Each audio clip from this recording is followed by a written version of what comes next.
अस्सलामुअलैकुम नाज़रीन, मैं हूं अब्दुल अजीम। 7H न्यूज़ में आपका इस्तकबाल है।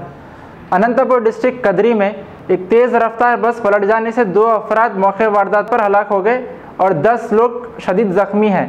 पेश है इस मामले पर हमारे नुमाइंदे राहुल की ये रिपोर्ट।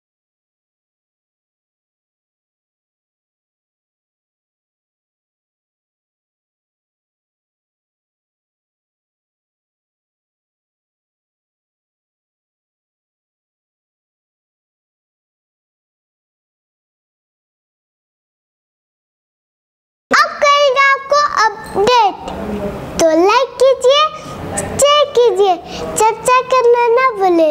7H न्यूज़ आपकी आवाज़।